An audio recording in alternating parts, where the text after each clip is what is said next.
This time bringing you my first impressions for Avernum 2 Crystal Souls, continuing, of course, both the first Avernum trilogy, but also my own round through those games to prepare for the launch of Avernum 4, or the remake of Avernum 4, that is supposed to be coming out later this year. Obviously, I've already covered the first game, so if you want to go back and watch that review, feel free, and you may want to, because I am going to be, by default, spoiling a little bit of that first game, because the endings of that one sort of lead directly into this one, so, know that. But what I will say, first impressions wise, obviously, is that a lot of people have told me that basically all of the Avernum games have a lot of similar mechanics and they feel very similar to play. And while I suppose that is certainly true, like a lot of the progression systems are essentially exactly the same here, what I am finding interesting is the subtle differences. So for starters, when you're making your party this time around, you can play as the Slith Zerakai or the Nephilim, which are the lizard and cat races, respectively, which have their own bonuses. Though I will say, like in so many games, just playing as humans have gigantic bonuses as well in the form of extra traits every few levels.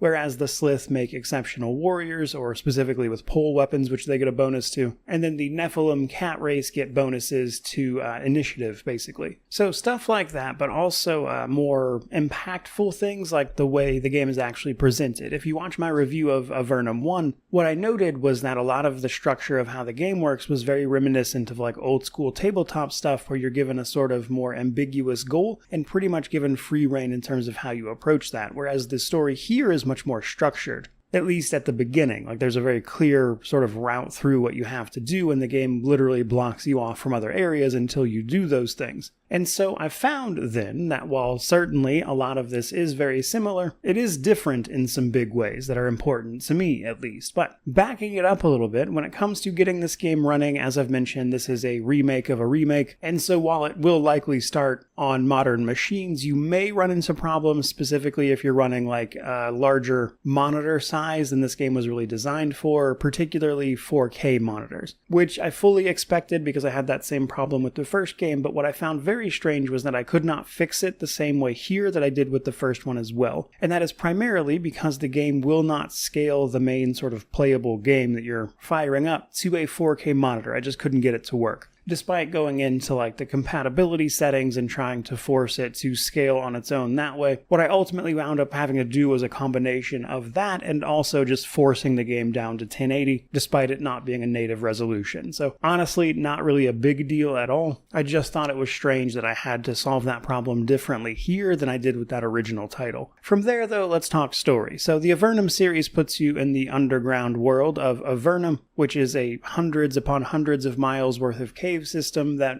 lies below the surface of this world. In the previous game, the sort of main ending for it, which is the big spoiler by the way, results in the assassination of the emperor that sent you down here to begin with, or it leads the empire that sent you down here. As a result of that, the empire is sort of counterattacking into Avernum. Now the catch here is they cannot move massive amounts of troops into Avernum. They simply lack the resources to do that, at least very quickly, because the portals that they send people to Avernum through are limited by their very nature, and as a result of that, the people in Avernum have been successfully holding them off in the meantime. That is, until they started committing more troops to this effort, but also mysterious barriers popped up all throughout the cave system that nobody seems to be responsible for, which leads into the rest of the story. So in the original game, you could find corpses of humanoids that were not familiar to you. They were almost alien in nature, and it seems those guys are making a comeback here because you get pretty much accosted by one at one point, which feeds into the story. And just from that, I would say that this story seems to be much more structured than the first games as well. Now, luckily, thanks to my experience with that first game, I am having a much easier time this time around, not least of which, though, because the overworld map is pretty much the same. I'm about to go into a part that is brand new to this game, mind you, but the bulk of it seems to be the same map by and large, which makes getting around much easier because I kind of already know where I'm going. But the other side of that is also the difficulty, so I imagine at least a little bit of this is from the fact that clearing Torment the first time around gave me a pretty good idea of what to expect here in terms of combat. But I did also notice that